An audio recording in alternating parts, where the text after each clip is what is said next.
예, 여러분 안녕하세요. 불교와 인간 4주차 수업입니다. 지난 시간에 공지한 것처럼 이번 주는 녹화 강의로 진행이 됩니다. 이번 주가 추석 연휴 기간이죠. 여러분들 추석 잘 보내길 바랍니다. 오늘은 지난 시간에 이어서 붓달생의 두 번째 시간입니다. 지난 시간에 우리는 붓달생의 첫 번째 시간을 통해서 고대 인도 사회의 정치, 사회, 문화, 종교에 대한 기본적인 내용들을 간략하게 살펴보는 시간을 가져보았습니다. 특히 아리안족 침입설과 관련된 이른바 식민사관과 관련된 내용들을 좀 살펴보았고요. 그리고 고대 인도 사회에서의 카스트 제도에 대한 다양한 내용들을 좀 깊이 있게 다루어 보았습니다. 불교는 기본적으로 카스트 제도에 대한 반발 내지 비판을 통해서 계급이 없는 평등한 사회를 지향하고 있었습니다. 그러한 내용들이 앞으로 우리 수업 시간에 나중에 업과 윤회 부분에서 다시 한번 언급이 될 것 같습니다. 자, 오늘은 고타마 붓다의 어떤 그 생애에 대한 내용들을 구체적으로 살펴보는 시간을 갖도록 하겠습니다. 고타마 붓다라고 부릅니다. 고타마 붓다의 본명은 고타마 시타타라고 하는 이름인데요. 그 내용은 조금 이따 다시 한번 소개를 해보도록 하겠습니다. 그래서 오늘은 역사적으로 기원전 6세기 무렵에 실존했던 고타마 붓다의 삶과 그리고 그분이 남긴 메시지를 간단한 내용 몇 가지를 중심으로 해서 살펴보는 시간을 갖도록 하겠습니다.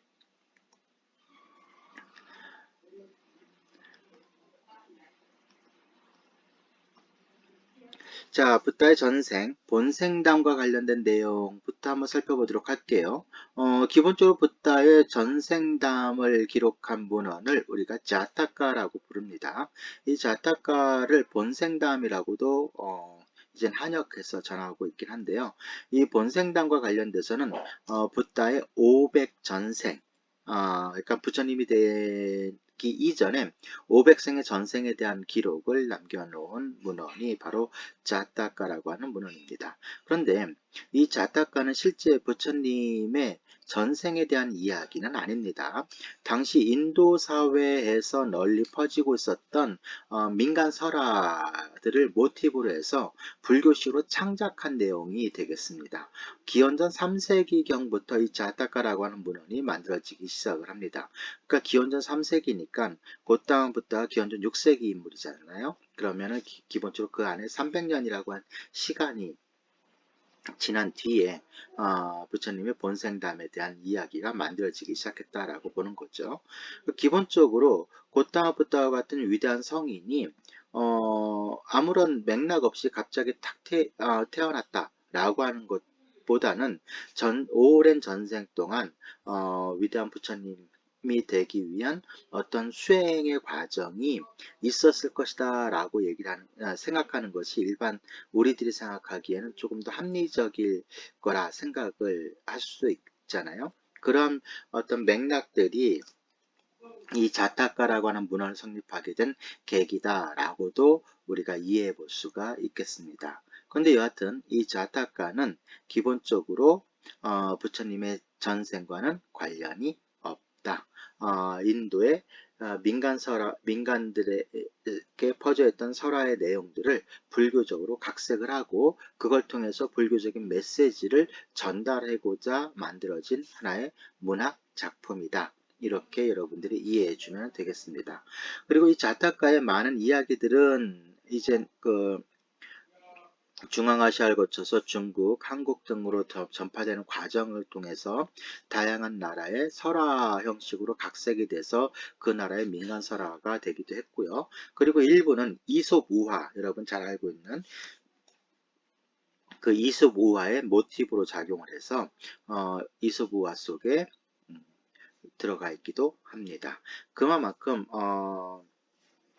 문화적으로 이 자타카라고 하는 것들은 이런 문학 작품은 주변 나라에 많은 영향을 끼쳤다 이렇게 이야기해 볼 수도 있겠습니다. 자, 부처님의 가계도를 간단하게 한번 살펴보도록 하겠습니다.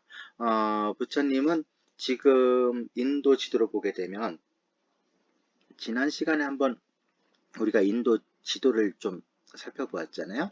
그래서 지금 네팔 지역이라고 하는 곳에 룸빈이라고 하는 요 동산이 있습니다. 요 동산 근처에 카필라와뚜라고 하는 나라가 있었습니다. 카필라와뚜. 카필라와뚜라고 하는 작은 나라가 있었는데 그 왕궁의 어, 왕자로 부처님은 태어나게 됩니다. 아버지는 슈또단하고요. 어머니는 마야 왕비입니다. 그 두 분 사이에서 고타마 시다타라고 하는 인물이 태어나게 됩니다. 근데 어머니 마야 왕비는 태자 고타마가 태어나고 일주일 만에 생을 마감하게 됩니다. 그래서 이 마야 왕비의 손에 의해서 키워진 게 아니고 마하빠자빠띠라고 하는 양모의 손에 의해서 고타마는 자라게 됩니다. 그런데 이 마하빠자빠띠와 마야 왕비는 친자매지간이에요. 말하자면 두 자매가 슈토다나 왕에게 같이 시집을 갔다라고 볼 수가 있겠죠. 오늘날 관점에서 보게 되면은 자매가 한 남자하고 결혼했다라고 하는 것이 좀 이상하게 들릴 수도 있겠지만 고대 사회에서는 심심치 않게 자매가 한 왕과 결혼한 예들을 우리가 역사 속에서 확인해 볼 수가 있습니다. 대표적인 예가 뭐가 있겠습니까? 우리나라 역사에서 보게 되면 태조 왕건이 호족들을 규합하기 위한 적극적인 결혼 정책을 펴게 되잖아요. 그때 제 기억으로는 나주 지방인가에 있는 호족의 두 딸을, 즉 자매를 동시에 왕비로 맞이했다라고 하는 기록이 있습니다. 뭐 태조 왕건 같은 경우는 정비만 24명인가 그렇게 되잖아요. 후궁이 24명이 아니고요.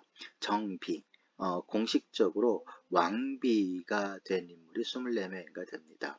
그만큼 당시 호족들의 세력이 굉장히 컸다라고 하는 것을 알 수가 있겠죠. 여하튼 이 마야 왕비와 마하빠자파티는 친자매지간이었고 그 이모인 마하빠자파티 그리고 양모인 마하빠자파티에게 고타마 시타타는 양육되게 됩니다. 마하빠자파티와 수도다나 사이에는 난다라고 하는 이복 동생이 나중에 태어나게 되고요. 그리고 고타마 시타타는 17살의 나이에 이웃나라 공주인 야쇼다라랑 결혼을 하게 됩니다. 17세에 결혼하게 돼요. 그리고 29살의 나이에 29세가 되는 해 외아들인 라훌라가 태어나게 됩니다. 이것이 부처님과 관련된 직계 가족의 전부예요. 그 이유는 없습니다. 자, 왜 그러냐 하면은 슈토다나 어머니인 마야 왕비가 돌아가시고 슈토다나 왕이 돌아가시자 마하빠자파티와 야쇼다라 또한 출가를 해서 최초의 비구니 스님이 되고요. 그 이전에 고타마 시타타가 이제 출가를 해가지고 부처님이 되고 난 뒤에 2년이 지나고 고국인 카필라와트를 방문하게 되거든요. 그때 7살의 나이인 라훌라가 출가를 하게 돼요. 그러니까 불교사에서 최초의 동자승이 바로 라훌라가 되는 거죠. 그리고 그 다음엔가 언젠가 이제 난다라고 하는 이복 동생도 또한 출가를 하게 됩니다. 그래서 가족이 다 출가를 하게 된 셈인 거죠. 돌아가신 부모님 빼놓고는. 그래서 부처님의 직계 혈통은 전해지지 않는다. 이렇게 볼 수가 있겠습니다. 자, 여기에서 조금 몇 가지 더 얘기를 하고 건너가도록 하겠습니다. 부처님은 기본적으로 길에서 태어나서 길에서 생활하다가 길에서 돌아가신 분입니다. 여기 룸빈이라고 하는 요 지역 있죠? 여기가 바로 부처님이 탄생한 장소입니다. 룸빈이 동산이라고. 마야 왕비가 산딸이 다가오자 친정이 데바다라고 하는 곳인데 그쪽으로 이제 그 아이를 낳기 위해서 가게 됩니다. 고대 인도 사회에서도 우리나라 조선시대와 같이 그 양반 가문 즉 말하자면 귀족 가문인 거죠. 그곳에 있는 여인들 같은 경우에는 산달이 다가오면 친정으로 가게 되거든요. 그래서 그 친정 가서 아이를 낳고 그 아이의 유년 시절 대략 뭐 4, 5년 정도 외가에서 지내다가 이제 본가로 돌아오게 되는 거죠. 친가로. 자, 그런 풍습과 비슷하게 이 마야 왕비도 인도에서는 그 친정으로 가서 아이를 낳는 풍습이 있었다고 합니다. 그래서 아이를 낳기 위해서 친정으로 가는 길에 룸빈이라고 하는 동산이 있었던 거죠. 그곳에서 잠시 쉬어 가려고 그곳에서 이제 여장을 잠시 내려놓고 있었는데, 굉장히 아름다운 계절이었던 거죠. 꽃피는 봄이었던 거고, 굉장히 포근한 날씨, 그리고, 꽃들이 만발해서 그곳에서 잠시 산책을 하다가 갑자기 산기가 느껴져서 산실이 차려지고 그곳에서 태자인 고따마 시타타가 태어나게 됩니다.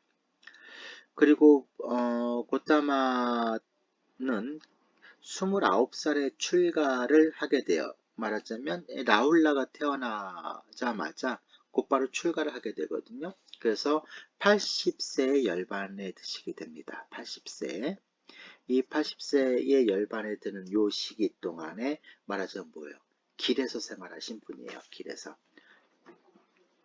그리고 80세 열반에 드실 때도 꾸시나라라고 하는 그 나무숲에서 열반에 드시게 되는 거죠. 그래서 부처님은 길에서 태어났다가 길에서 생활하시다가 길에서 돌아가신 분입니다. 자, 길이라고 하는 것은 어떤 의미일까요? 길이라고 하는 것은 모든 소통의 대명사인 거죠. 사람들은 길을 따라서 다니고요. 물건도 길을 따라 유통이 되고 정보도 길을 따라 다니게 되는 거죠. 그래서 이 길이라고 하는 것이 갖고 있는 상징성 대단히 크다라고 볼 수가 있겠습니다. 그래서 우리가 알고 있는 성인들의 삶은 대부분 길에서 이루어지게 되죠. 왜 그렇겠습니까? 길에 가야 사람들을 만날 수 있잖아요.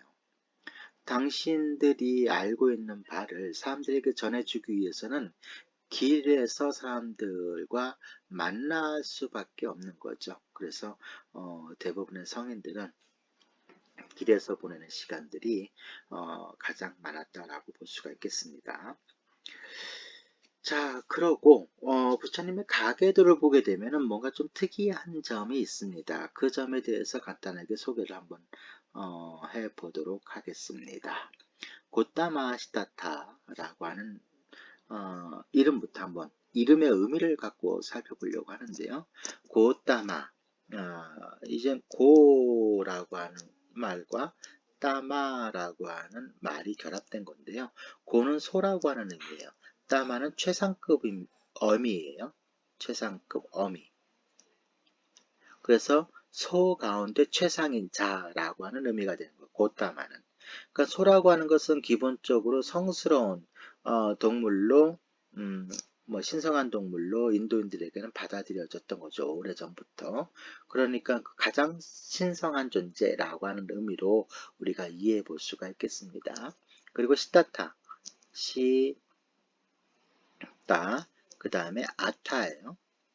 시타는 그 성취라고 하는 의미고요.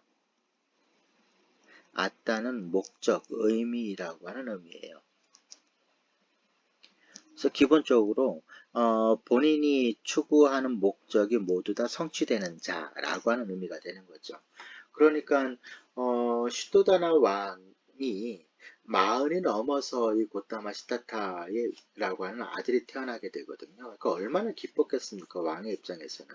대를 이을 수 있는 자식이 없었는데 이제 40이 넘어서 늦둥이를 보게 된 거잖아요. 그래서 얼마나 기뻤는지 이 이름을 통해서도 우리가 한번 확인해 볼 수가 있겠죠. 그래서 기본적으로 우리들의 이름에는 부모님들이나 할아버지 할머니 즉 이름을 지어주신 분들의 그 바램이 그 이름 안에 들어가 있다라고 볼 수가 있는 거죠. 그래서 만약에 우리가 나의 이름을 잘 그 의미를 파악하고 그 이름대로만 산다고 한다면 모두가 다 행복한 삶을 살 수 있지 않을까? 왜 그렇겠습니까? 이름에는 좋은 의미가 담겨 있기 때문에 그래요.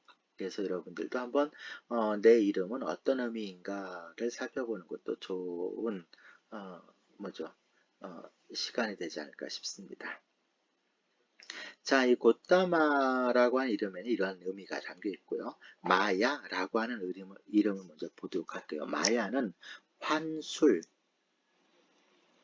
하는 의미예요. 환술, 활력. 우리나라 요즘 말하자면 뭐 마술사가 그 가짜로 만들어 놓은 어떤 헛개비 같은 거 있잖아요. 우리 눈엔 진짜로 보이지만 실제는 없는 거. 환술, 아지랑이 같은 것들 보면 어떻게 해요? 길에서 아지랑이가 막 피어 있는데 가보면 없잖아요. 이 마야라고 하는 이름이 원래 그 의미거든요. 인도 신화에서 이 마야는 굉장히 그 중요한 그 신적 능력 가운데 하나이기도 합니다. 그런데 가만히 보면은 곧다마는 어머니가 태어나자마자 곧다마가 태어나자마자 어머니가 일주일 만에 돌아가시게 되잖아요.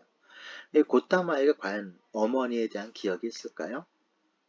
아마도 없겠죠. 꿈속에서나 만날 수 있는 존재가 친어머니가 아닐까요? 그러니까 환술, 활력 혹은 그 존재하지 않는 것을 의미하는 이러한 이름이야말로 친어머니에게 가장 어울리는 이름이 아닐까라는 생각을 한번 해볼 수가 있겠죠. 그럼 마하파자파티는 어떤가? 마하라고 하는 것은 위대한이라고 하는 뜻이고요. 파자파티라고 하는 것은 대지의 여신이에요. 그래서 이 대지의 여신은 모든 생명체를 양육하는 역할을 하잖아요. 대지의 여신은 원래 그런 거잖아요. 그런데 거기에다가 마하라고 하는 이름을 위대하다라고 하는 형용사를 붙여준 거예요. 그래서 한역에서는 이것을 사랑의 자예요. 클 때자 사랑의 자, 그 다음에 길도자를 써요. 대에도. 아이고, 대에도란 말이에요. 대에도라고 하는 요 의미는 위대한 사랑의 실천가라고 하는 의미로 우리가 해석할 수 있습니다. 그러니까 이 마하파자파티는 정말 자신의 최선을 다해가지고 조카이자 아들인 고타마 시다타를 양육했다라고 하는 것을 우리가 살펴볼 수가 있게 되겠죠. 그 다음에 야쇼다라라고 하는 이름을 한번 보도록 할게요. 야쇼다라는 야소와 나라가 합쳐진 말인데 야소는 아이고 미안합니다. 명예라고 하는 뜻이에요. 명예. 나라는 다라띠라고 하는 동사, 다라띠가 진이다라고 하는 뜻의 동사거든요. 그것의 명사 형태예요. 그래서 진임이라고 우리가 볼 수 있습니다. 그러니까 야쇼다라는 명예를 지닌 자라고 하는 의미가 되는 거예요. 여러분 생각을 해보면 야쇼다라는 본인의 남편한테 버림받은 여자예요. 쉽게 말하면 고타마 태자가 29살에 출가를 하면서 이제는 홀로 남겨진 거죠. 아들과 함께. 근데 명예를 지녔다라고 하는 이름을 갖고 있단 말이에요. 참고로 여러분들 그 인도에서 과부들의 삶이 어떤지에 대한 그 고발 다큐멘터리 영화들이 이제 파이어인가라고 하는 그 영화가 올해 2000 몇 년더라? 4년인가 6년인가 이제 개봉이 된 적이 있어요. 그때 인도에서는 굉장히 그 센세이션을 일으키고 사회적인 그 파문을 일으켰던 작품이기도 한데 과부들에 대한 이야기예요. 이 과부들 같은 경우에는 정말 인간 대접을 받지 못해요. 그래서 이 과부들은 머리를 아주 짧은 스포츠형 머리로 깎고요. 그리고 흰 옷을 입고 치장을 하면 안 돼요. 화장을 못하게 만들었단 말이에요. 왜 그렇겠어요? 과부는 쉽게 말하면 남편을 먼저 보낸 죄인인 거예요. 자, 야쇼다라 같은 경우에는 그러한 과부는 아니지만 여하튼 남편으로부터 버림받았다라고 하는 의미로도 해석이 될 수 있는데 그렇다고 본다면 이 야쇼다라는 좋은 평판을 받기가 조금 어렵죠. 그런데 왜 명예를 지닌 자? 그래서 이 야쇼다라는 불멸의 명예를 지닌 자라고 하는 의미로 보통 해석을 하는데 왜 그렇겠습니까? 역사적으로 부처님의 유일한 부인이었던 분, 과거형이죠. 부인이었던 분이에요. 그렇기 때문에 이 야쇼다라에게 이젠 어울리는 이름인 거죠. 야쇼다라는 불멸의 명예를 지녔다라고 하는 의미. 그래서 이걸 토대로 본다면 이 적어도 마야 왕비부터 마하파자파티, 야쇼다라는 부처님을 중심으로 놓고서 이 각각의 분들이 갖고 있는 특징을 뽑아서 후대에 붙여진 이름이 아닐까. 본명일 가능성도 있겠지만 부처님을 중심으로 해서 이 인물들의 특징을 뽑아서 후대 불교인들이 헌사한 이름이 아닐까 이렇게도 해석해 볼 수 있겠다라고 하는 점입니다. 그래서 이름이 갖고 있는 의미를 가지고 이 가족 구성원들의 특징을 우리가 이해해 볼 수 있겠다라고 하는 부분인 겁니다. 이게 사실인지 어떤지는 몰라요. 이와 관련돼서 어떠한 기록이 있는 것도 아니기 때문에. 자, 그런데 슈토다나를 한번 볼까요? 슈토는 슈따하고 슈따가 깨끗한이라고 하는 형용사고요. 오다나가 쌀이에요. 그래서 슈토다나는 깨끗한 쌀이라고 하는 의미예요. 그래서 한자에서는 정반왕이다 라고 하는 말로 번역을 합니다. 기본적으로 농경사회였구나 라고 하는 것을 알 수가 있는 거죠. 난다 라고 하는 것은 인도인들의 가장 흔한 이름 가운데 하나예요. 기쁨, 희열이라고 하는 의미예요. 여기에 아를 붙여서 안한다 라고 하는 이름도 굉장히 많죠. 역시 같은 의미입니다. 기쁨, 희열이라고 하는 의미가 됩니다.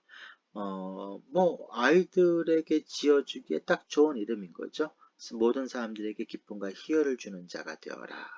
또는 너가 태어난 것은 모든 이들에게 기쁨과 희열이란다. 뭐 이런 정도의 의미로 우리가 해석해 볼 수도 있겠습니다. 자, 여기까지는 별 문제가 없죠. 그런데 라훌라라고 하는 이름을 한번 좀 보도록 할게요. 이 라훌라는 기본적으로 장애물이라고 하는 의미가 있어요. 그 이유는 고타마 태자가 출가를 하려고 마음을 먹고 있었는데 면제 출가를 하려고 했냐면 바로 17살 때 출가를 하려고 했어요. 결혼하고 직후. 그런데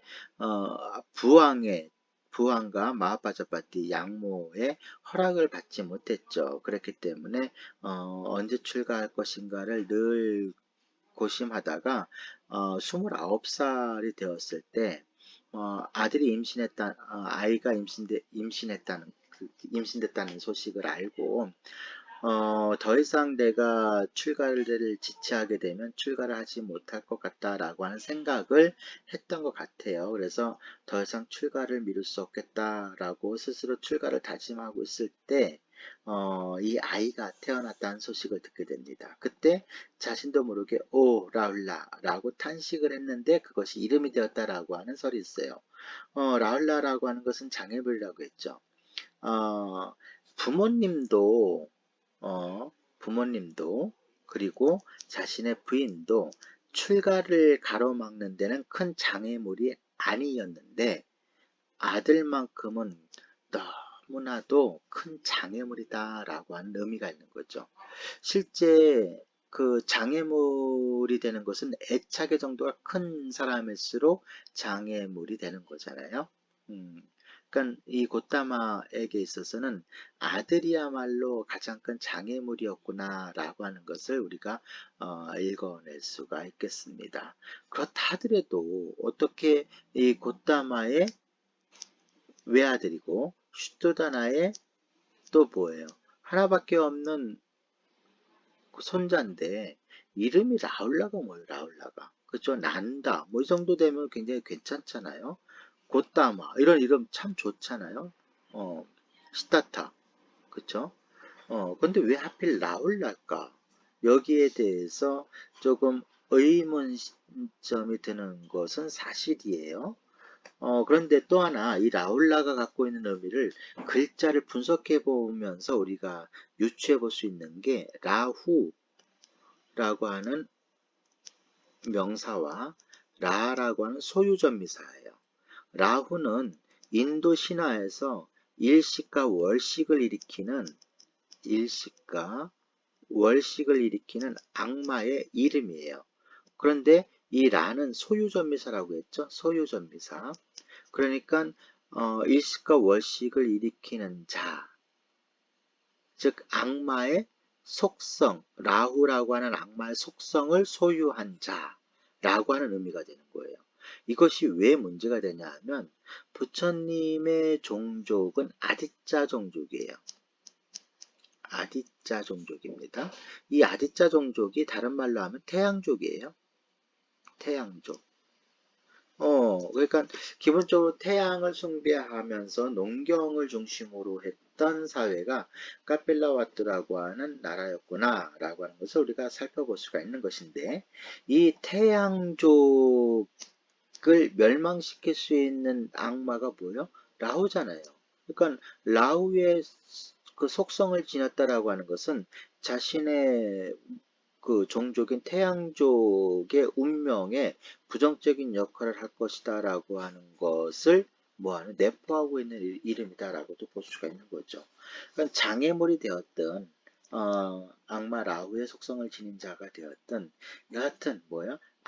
자식의 이름으로는 부적합하다? 이렇게 볼 수가 있는 거죠. 그래서 실제 많은 불교학자들도 라훌라라고 하는 이름이 어떤 의미인지에 대해서는 사실은 조금 당혹스러운 게 해석하는 경우가 많이 있죠.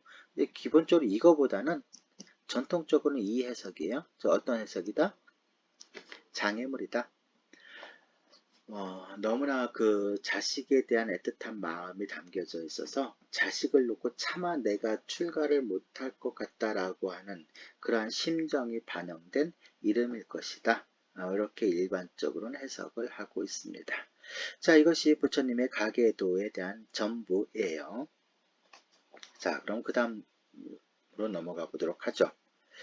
자, 붓다의 탄생입니다. 2, 3세기경 인도 간다라 지역의 불전 부조인데요. 자, 가운데 계신 분이 이분이죠. 이분이 마야 왕비세요. 이 마야 왕비의 여기 보면 어떻게 오른쪽 옆구리에서 아이가 태어나고 있습니다. 여러분, 이것은 어떤 의미일까요? 신화적인 의미일까요? 아니면 종교적인 의미일까요? 우리가 이 내용은 사실 지난 시간에 배웠죠. 어떤 내용이겠습니까? 카스트 제도죠. 카스트 제도. 바라무는 브라마의 입에서, 크샤트리아는 브라마의 어깨, 오른쪽 어깨 혹은 오른쪽 옆구리, 그 다음에 바이샤는 허벅지, 스트라는 발바닥, 이렇게 얘기를 했습니다. 그러니까 지금 이 부조상에서 아이가 오른쪽 옆구리로 태어나고 있잖아요. 그러니까 계급이 뭐예요? 크샤트리아구나 라고 하는 것을 보여주는 겁니다. 그러니까 이거는 종교적인 의미나 신화적인 의미라기보다는 당시 인도 사회에서 부처님이 어떤 계급인지를 보여주는 겁니다. 그러니까 크샤트리아는 왕족이나 무사계급이라고 했잖아요. 그러니까 부처님이 왕족이 출신이니까 당연히 오른쪽 옆구리에서 태어나야 되는 것이죠. 계급적으로 그 계급을 보여주는 것이다 라고 우리가 이해해 볼 수가 있겠습니다. 그런데 지난 시간에 언급했던 것처럼 인도인들에게는 오른쪽이 성스러운 곳이고요. 왼쪽은 부정한 곳이에요. 그렇기 때문에 오른쪽 옆구리로 태어나야 되지 왼쪽 옆구리로 태어나면 안 되는 겁니다. 그래서 지금 마야 왕비의 오른쪽 옆구리를 통해서 아이가 태어나고 있음을 보여주고 있는 거죠. 그래서 크샤트리아 계급이다 라고 하는 것을 우리가 확인해 볼 수가 있겠습니다. 자, 그럼 다음 슬라이드로 넘어가 보겠습니다. 자, 부처님이 탄생하시고 태어나자마자 사방으로 7걸음을 걸으면서 천상천하 유아독존 3계 계고 아당한지라고 하는 말을 했다고 해요. 자, 여러분 한번 생각해 보세요. 아이가 태어나자마자 걷습니까? 아이가 태어나자마자 말을 하나요? 부처님 정도 되는 위대한 성인이니까 그럴 수 있겠다. 과연 그런가요? 아무리 성인이라 할지라도 어떻게 애가 태어나자마자 컸습니까? 어떻게 애가 태어나자마자 말을 합니까? 그것은 사실은 종교적인 어떤 그 사실의 영역으로, 종교적 측면에서라도 사실의 영역으로 해석될 수 있는 문제는 아닌 거죠. 이건 어떤 의미냐? 이젠 후대에 불전 문학의 찬술가들이 부처님의 생애를 한마디로 표현해 봤을 때 어떻게 표현하는 것이 가장 적합할까라고 했을 때 바로 이 천상천하 유화독존 삼계계고 아당한지라고 하는 말을 그 불전 찬술가들에 의해서 찬술가들이 만들어냈다, 이렇게 볼 수가 있는 것이고요. 그리고 일곱 걸음을 걸었다라고 하는 것은 불교의 우주관과 관련된 부분인데, 불교에서는 기본적으로 윤회라고 하는 것을 이야기하잖아요. 윤회를 얘기할 때 윤회는 육도윤회예요. 육도윤회. 육도윤회라고 하는 것은 지옥, 악귀, 축생, 수라, 인간, 천상, 신인 거죠. 이렇게 되어 있어요. 이게 육도예요. 근데 천상은 28개의 하늘나라로 이루어졌습니다. 신들이 사는 세계가 28개 차원인 거죠. 그리고 밑에가 총 뭐예요? 5개잖아요. 그래서 5도잖아요. 그래서 이렇게 하면은 뭐예요? 33개 차원이 존재한다라고 보는 것이 불교의 우주관인 겁니다. 근데 이 6가지의 어떤 삶의 형태, 존재의 형태, 크게 보면 6범주로 이루어지는 이 존재 차원을 넘어선 존재라고 하는 것, 즉 윤회를 끝낸 존재다라고 하는 것이 뭐예요? 7걸음을 걸었다라고 하는 것이 갖고 있는 의미라고 우리가 이해해 볼 수가 있겠습니다. 자, 그러면 천상천하 유화독존은 천상, 하늘 위, 하늘 아래 천하, 오로지 나 홀로 존귀하다요. 하늘 위, 하늘 아래, 그러니까 이 우주에 오직 나 홀로 존귀하다라고 하는 의미인 거죠. 여러분 무협지 같은 걸 보게 되면 사실 이 무협지에서 주인공이 천상천하 유화독존을 외치는 경우도 종종 있습니다. 그 의미를 우리가 좀 살펴보게 되면은 천상천하 유화독존이 갖고 있는 의미를 굉장히 좀 부정적으로 우리가 이해해 볼 수 있 것도 같은데, 이 천상천하 유화독존이 갖고 있는 의미는 나 혼자 잘났다라고 하는 것을 얘기하려고 하는 것이 결코 아닙니다. 이 천상천하 유화독존에서 이 아라고 하는 것은 보편적 생명이라고 하는 의미가 담겨 있어요. 보편 생명이라고 하는 거. 그러니까 기본적으로 생명이라고 하는 것은 다른 존재와 비교 불가능하다. 그냥 그 생명 그 자체로서 존귀하다라고 하는 의미를 담고 있는 말이라고 볼 수가 있겠죠. 그래서 천상천하 유화독존이다라고 하는 것은 이른바 생명 해방의 선언이다, 이렇게 평가를 하고 있는 것입니다. 생명 해방이에요. 생명 해방. 어떠한 생명도 그 생명이 다른 존재에 예속되어 있다라고 얘기할 수가 없다라고 하는 거죠. 생명은 그 자체로 다른 존재와 비교 불가능한 것으로서 그 의미가 있다 라고 얘기하는 거죠. 그럼 3계 계고 아당한지는, 이 3계라고 하는 것은 기본적으로 불교의 우주관을 크게 3가지로 범주로 나누게 되면, 아까 육도윤회를 봤잖아요. 욕계라고 하는 것이 있어요. 욕계, 욕망을 기반으로 하는 거예요. 이것을 욕계라고 하고요. 그 다음에 색계가 있습니다. 색계, 그리고 무색계가 있어요. 무색계. 그래서 욕계는 지옥부터 해가지고 인간까지, 그리고 그 위에 6개의 하늘나라가 욕계에 속해고요. 색계에는 18개의 하늘나라가 속하고 무색계에는 4개의 하늘나라가 존재합니다. 그래서 이것을 3계라고 얘기를 해요. 욕계, 색계, 무색계라고 하는 3가지 차원의 어떤 그 우주를 얘기하는 거예요. 존재가 어떤 그 범주적으로 보게 되면 욕망을 기반으로 하는 세계냐, 아니면은 욕망이라고 하는 것은 이미 다 만족된 상태로서 빛나는 존재들이 사는 그러한 세계냐, 아니면 순수 정신의 세계냐, 이런 큰 세계의 차원으로 이 우주를 바라보는 것이 삼계라고 하는 관점입니다. 그 삼계의, 즉 이 우주의 모든 존재는 모두가 다 고통스러우니 내가 마땅히 그들을 편안케 하리라 라고 하는 의미입니다. 이 나라고 하는 것은 기본적으로 이제 고타마 붓다를 얘기하는 거죠. 고타마 붓다. 여기에 나라고 하는 것은 보편적인 생명인 거고, 여기에 아라고 하는 것은 고타마 붓다를 얘기한다라고 볼 수가 있겠습니다. 그래서 3개의 모든 존재들이 고통에 빠져 있으니 내가 그들을 편안케 하겠다. 자, 이것은 아까 이야기했던 것처럼 불전문학의 찬술가들이 고타마 붓다라고 하는 분의 생애를 간단하게 요약해 보면 어떻게 요약해 볼 수 있을까를 고민하다가 만들어낸 문장이다라고 이해해 보면 되겠습니다. 이순신 장군 하면은 뭐 성웅 이순신 또는 뭐 그 멸사봉공 뭐 이런 것들을 떠올리는 것처럼 그 어떤 한 위대한 인물의 삶을 우리가 한 문장으로 표현할 때가 있잖아요. 그때 이제 부처님을 떠올리면서 후대의 불전문화 창술가들이 부처님을 나타내는 가장 올바르다기보다는 적합한 표현으로서 천상천하 유화독전 삼계계고 아당한지라고 하는 요 말을 부처님께 바친 것이다 라고도 볼 수가 있겠습니다. 자, 이제 그 다음 넘어가 보도록 하겠습니다. 부처님의 생애를 구체적으로 조금 간단하게 연표를 한번 그려봤어요.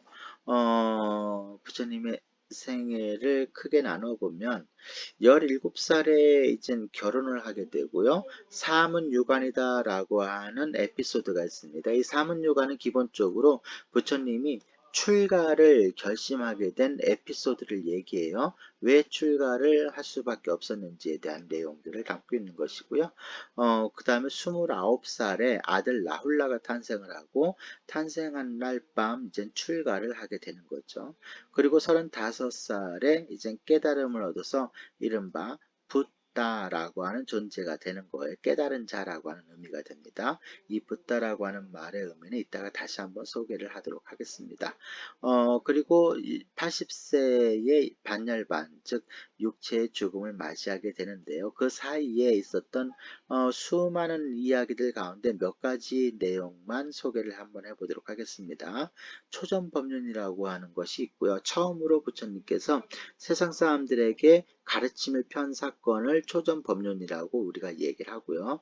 그리고 전도선언, 세상 사람들에게 가르침을 펼쳐라 라고 하는 것을 제자들에게 선언한 것을 우리가 전도선언이라고 이야기를 합니다.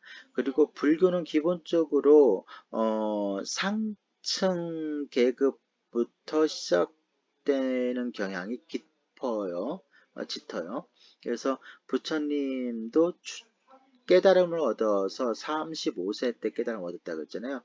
바로 그 해에 불과 깨달음을 얻고 난 뒤에 한 5개월, 6개월 만에 당시 가장 강대한 왕국인 마가다국의 왕 빈비사라가 부처님의 제자가 됩니다. 네, 이제 신도가 되는 거죠. 제자가 되고요.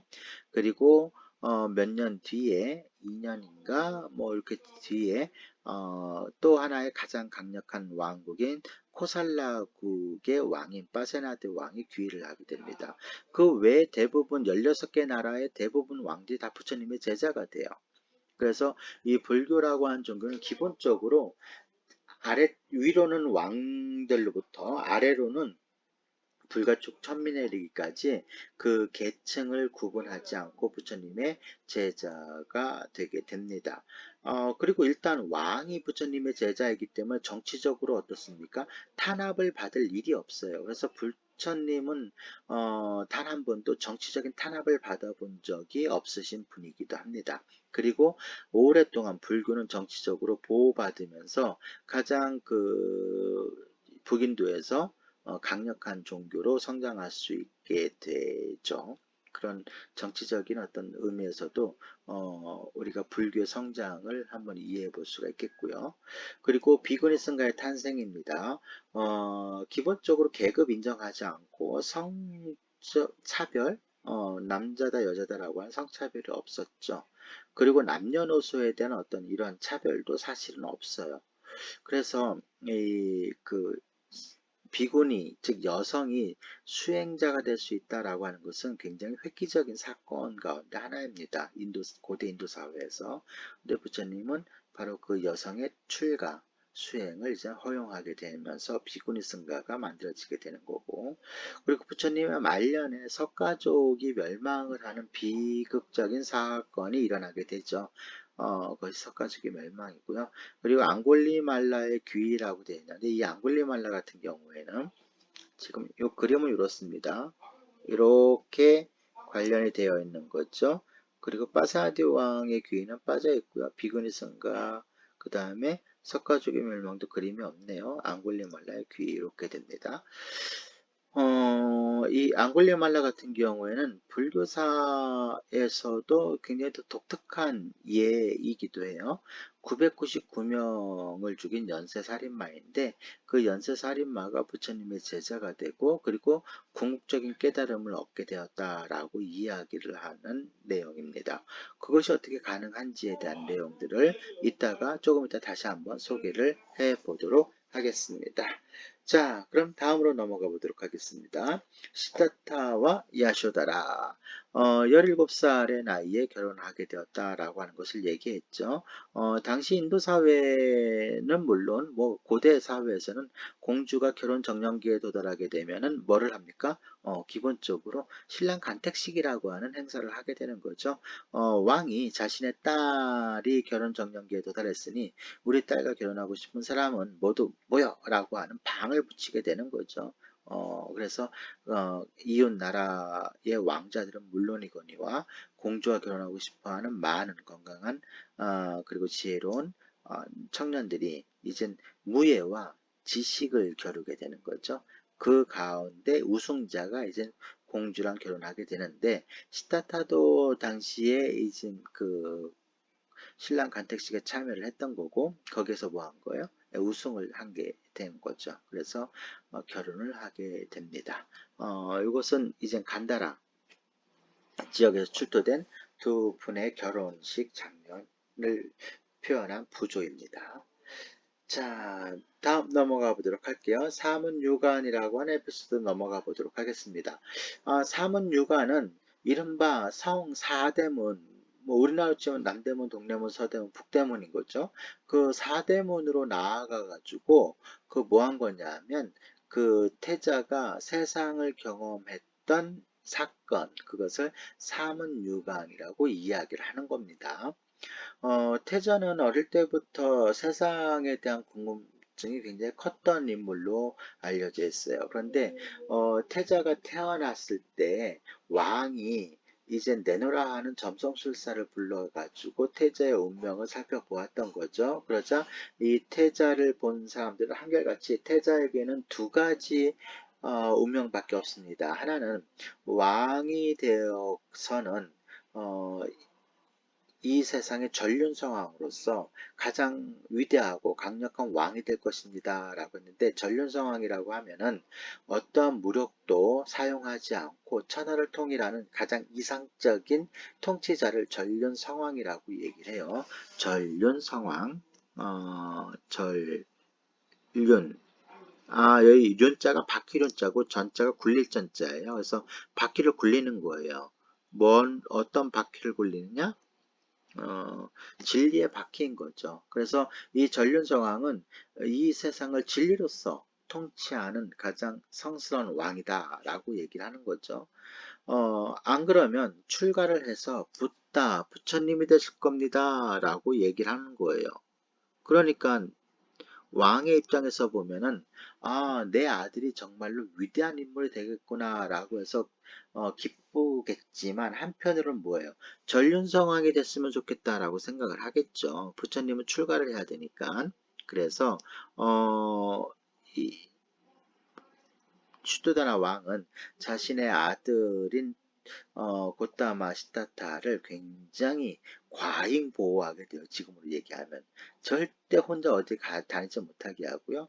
성 안에서 좋은 것만 보고 이 세상의 그 쾌락과 향락을 즐기면서 출가의 생각을 하지 않고 왕이 되기를 바랬던 거죠. 그런데 태자가 이제 어떻게 돼요? 17살의 나이에 이제 결혼했잖아요. 이제 가장이 되는 거잖아요. 그러니까 이젠 이 아이도 머지않아 내가 죽은 뒤에는 왕이 될 것이고, 그렇다면 세상에 대한 경험, 경륜을 좀 쌓아야 되겠다라고 생각을 해서 결혼했으니 이젠 세상 구경을 홀로 가는 것에 대해서 허락을 해주게 됩니다. 그래서 부처님이 제일 처음 어디로 가게 되느냐라고 하면은 처음에 남문으로 가게 돼요. 서문으로 가게 됩니다. 맞나? 미안합니다. 동문으로 가게 돼요. 동문으로. 동문으로 가가지고 이젠 노인을 만나게 돼요. 노인을 만나게 됩니다. 태자는 진짜 처음으로, 난생 처음으로 진짜 늙은이를 본 거예요. 진짜 노인.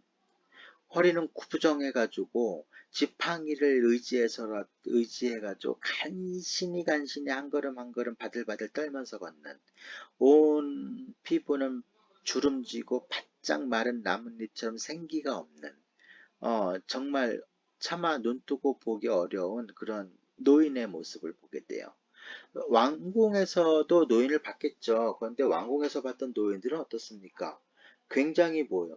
건강한 노인들이잖아요. 수염도 멋있게 났고 그 위풍당당한 그런 노인들을 봤던 것이지, 이러한 죽음을 목전에 둔 노인들은 처음 본 거죠. 그때 이젠 그 충격에 빠지게 됩니다. 그리고 그 시종에게, 같이 간 시종에게 묻죠. 저 존재는 누구냐, 뭐냐라고 묻자 노인입니다. 노인이 뭔데? 노인은 모든 어떤 사람이든 나이가 들어서 늙게 되면은 신체 기능이 다 저하가 되고 피부는 바짝 마른 나뭇잎처럼 되며 이제 얼마 안 있어 죽음을 맞이하는 존재입니다. 야, 그럼 나도 나중에 언젠가는 저렇게 되겠네. 그랬더니, 태자님도 언젠가 저렇게 되겠죠. 라고 하는 말을 듣고 여행할 기분이 싹 사라지는 거예요. 그래서 이제 궁전으로 들어가게 됩니다. 그 다음에 이제 남문으로 오게 됩니다. 남문으로 나와 며칠 뒤에 남문으로 와서는 뭐예요? 병자를 보게 되는 거예요. 이 병자, 옆에 이 그림은 이 병자를 나타낸 그 모습이거든요. 배가 뻘썩 튀어나오고 갈비뼈가 이렇게 앙상하게 드러나 있죠. 팔다리는 뭐예요? 굉장히 가느다랗게 표현이 되고 있죠. 여러분들이 그 다큐멘터리 같은 데 보게 되면 아프리카에 살고 있는 그 정말 영양실조 걸린 아이들 보게 되면 어때요? 배가 뻘썩 튀어나와 불러 있으면서 팔다리가 정말 앙상하고 갈비뼈가 그대로 나와 있는 아이들을 보게 되죠. 그리고 눈은 어떻게 돼요? 퀭하니 해가지고 이렇게 돼 있잖아요. 이 모습을 이제 병자의 모습인 거죠. 배가 왜 튀어나옵니까? 복수가 차서 그런 거거든요. 어, 그래서 이 병자들, 그 아이들 보게 되면 그런 모습들을 우리가 간혹 TV에서 보게 되죠. 얼굴에 새카맣게 파리가 앉아 있는데 그 파리를 쫓을 힘도 없는 거예요. 정말 비참하죠. 이 환자를 봤다라고 했을 때 그 환자가 바로 그런 모습이다라고 여러분들이 상상하면 될 것 같아요. 병자를 보고 또 태자는 충격에 빠지게 됩니다. 태자도 자라면서 넘어져서 다리, 무릎도 깨지고, 뭐, 감기도 걸려봤을 테고, 그런 아픔은 경험해 보았겠지만, 죽음을 목전에 둔 이 병자의 모습은 처음 본 거죠. 그래서 또 여행을 하려다가 포기하고 돌아가게 됩니다. 그리고 며칠이 지나가지고, 이젠 서쪽으로 나가게 돼가지고, 서쪽에선 장례 행렬을 만나게 돼요. 죽은 자들의 행렬인 거죠. 죽은 자를 위한 행렬. 어, 죽음이라고 하는 것을 처음으로 목도를 하게 됩니다. 어머니가 본인이 태어나고 일주일 만에 돌아가셨다는 것은 알고 있었겠죠. 17살입니다. 그런데 실제 본인이 죽은 자의 행렬을 본 건 처음이었던 거예요. 모든 자들은, 태어난 존재들은 모두가 다 죽을 수밖에 없구나 라고 하는 것을 알고 다시 이제 뭐예요? 궁으로 돌아가게 됩니다. 자, 여러분 보세요. 늙고 병들고 죽음, 노병사. 모든 존재는 인간을 포함한 생명체라고 한다면, 생명을 지닌 존재는 누구나 늙고 병들고 죽을 수밖에 없는 한계 상황을 갖고 있는 거예요. 이게 존재의 한계 상황인 거잖아요. 어떤 존재가 늙고 병들고 죽지 않는 존재가 또 어디 있겠습니까? 그 어떤 사람은 얘기하죠. 늙지 않고 병들지 않고 죽는 경우도 있잖아요. 그렇죠. 일찍 죽을 경우는 그렇긴 하지만 그것은 노를 경험하기 이전, 그러니까 노를 경험하지 못한 거죠. 결국은 병을 경험하지 못했다는 것은 사고를 당했다는 소리가 되는 거잖아요. 여하튼 이 죽음이라고 하는 것은 다 귀결되는 거죠. 이 늙음이나 병듦이 문제가 되는 건 뭐예요? 이것이 귀결점이 뭐라는 거예요? 죽음이라고 하는 귀결점이라고 하는 거죠.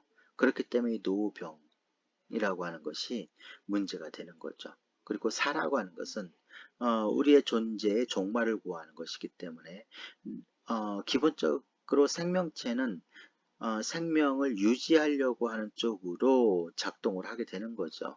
이 죽음이라고 하는 것에 대한 근원적인 두려움을 우리가 갖고 있는 거죠. 이것을 우리는 존재론적 존재가 경험하는 불안감이다라고 얘기를 하죠.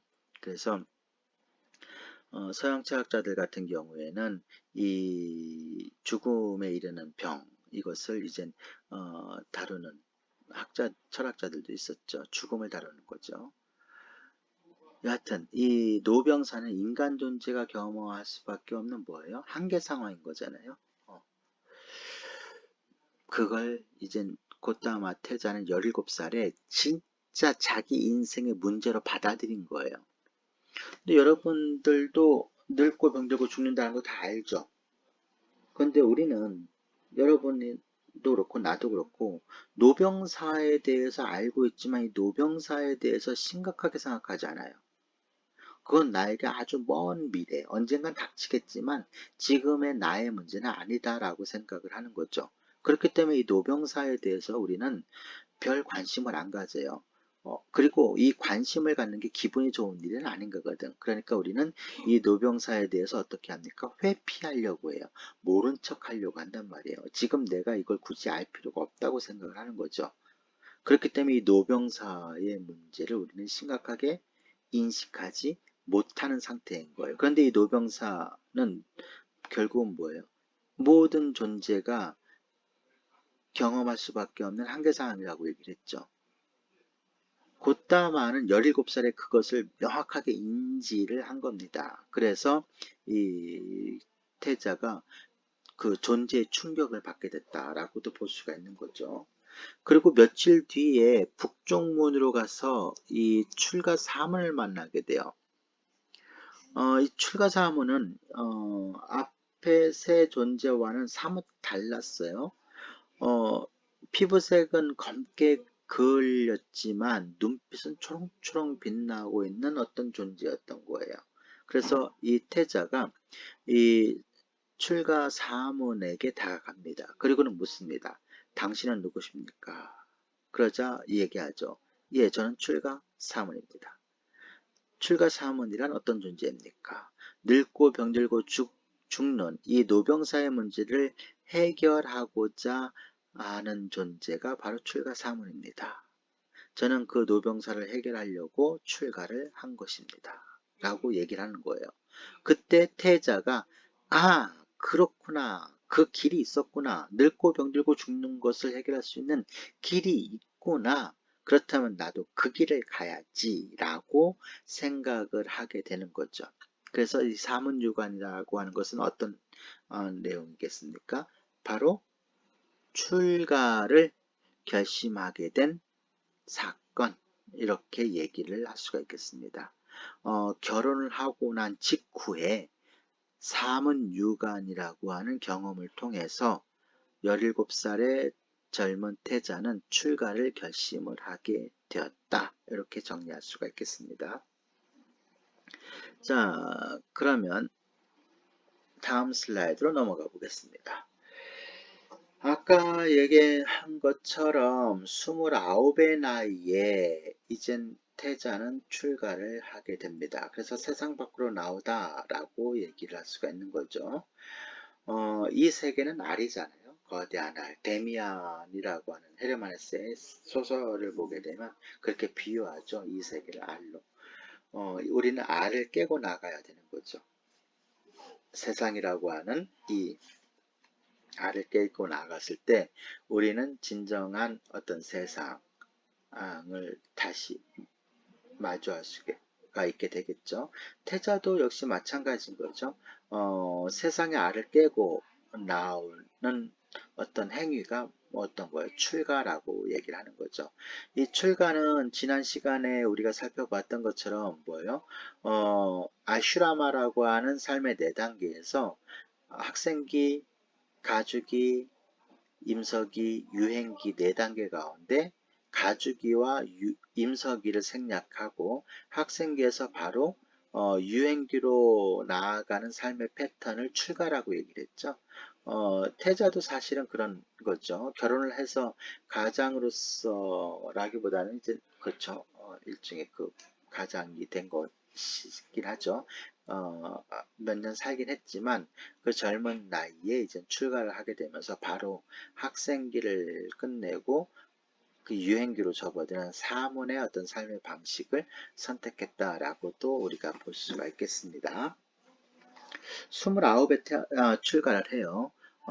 아들이 태어났다라고 하는 소식을 듣자마자 그날 밤 이제 나오게 되는 거죠. 경전에 보게 되면은 이 태자가 자신의 태자비인 야쇼다라의 품속에서 잠든 갓난아기를 보고 싶은 마음에 태자비가 잠들어 있는 방문을 살짝 열고 들어가서 아이를 안아보려고 했다고 해요. 그런데 차마 그렇게 하지 못하게 됩니다. 왜 그렇겠어요? 그 아이를 안게 되면은 그냥 주저앉을 것 같은 거죠. 출가를 못할 것 같아요. 그래서 문지방이 있는 데서 물끄러미 태자와 이제 태자비와 그리고 아들이 잠들어 있는 모습을 살펴보다가 발길을 돌리는 그런 장면을 우리가 연상해 볼 수가 있겠습니다. 그때 밖에 나갔을 때 이 칸타카라고 하는 에마 말과 그리고 찬나라고 하는 그 마부가 있어요. 찬나라고 하는 마부가 이젠 그 태자를 성 밖으로 무사히 데려가는 역할을 하게 되는데 가만히 보게 되면 지금 이 인물이 아마 찬나 같아요. 그런데 요 다른 존재들은 뭐냐 하면 천신들이에요. 천신들. 그리고 말 밑에도 이런 존재들이 있죠. 이 존재들도 또한 뭐예요? 천신들인 거예요. 그래서 이 천신들이 말에 네 발굽을 이렇게 뭐 들고 있잖아요. 그래서 한밤중에 몰래 왕궁을 벗어나고 있음을 보여주는 건데 말 발굽 소리가 들리면은 성 안에 있는 사람들이 깰 거 아니에요. 그리고 성지기들이 있을 거 아니에요. 그래서 이 성지기들을 성 안에 있는 사람들과 성지기들이 천신들이 다 재우고 그리고 이 혹여나 또 깰까봐 신들이 말을 들어다가 성 밖으로 안내해주는 그러한 모습을 그려놓은 겁니다. 실제 이야기냐? 그건 모르겠어요. 실제 이야기인지 어떤지. 그런데 적어도 우리가 얘기해 볼 수 있는 것은 종교적인 의미에서는 충분히 가능할 수도 있겠다라고 하시겠지만 우리가 이것을 어떤 그 은유적인 표현이라고 본다면은 출가를 감행하는 것이 참으로 어려웠음을 보여주는 겁니다. 아무리 태자라 할지라도 한밤중에 몰래 성 밖을 나간다라고 하는 것은 결코 쉬운 일은 아니었겠지요. 그래서 그 태자가 출가를 하는 데 있어서 정말 천신들이 도우지 않으면 불가능했을 만큼 그렇게 어려운 일이었다라고 하는 것을 우리가 이 부조를 통해서 살펴볼 수가 있겠습니다. 그리고 태자는 출가한 뒤에 스스로 자신의 머리를 자기 손으로 직접 깎고요. 그리고 이 천신, 이 마부죠. 똑같죠. 마부 뭐 들고 있고 이 마부에게 자신의 옷가지를 건네주고 뭐 장신구라든가 뭐 이런 것들이죠. 그런 것들을 건네주고 나의 출가를 그대는 부와 함께 알리거라 라고 하면서 이제 스스로 이제 출가 사문에 형색을 하고 길을 떠나게 됩니다. 이것이 29에 썼던 부처님의 출가 장면입니다.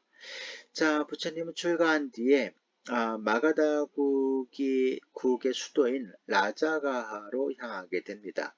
그곳에 간 이유는 스승을 찾아간 거죠. 태자로서 생활을 했지 출가 수행자의 생활을 한 적이 없잖아요. 그러니까 수행을 배워본 적이 없단 말이에요. 그래서 이 태자는 스승을 찾아서 당시 가장 그 자유사상가들이 활약했던 즉 사문들이 아주 많이 웅집해 있던 바로 그 라자가를 찾아가게 되는 것이고 그곳에서 6년간의 이제 고행을 하게 됩니다.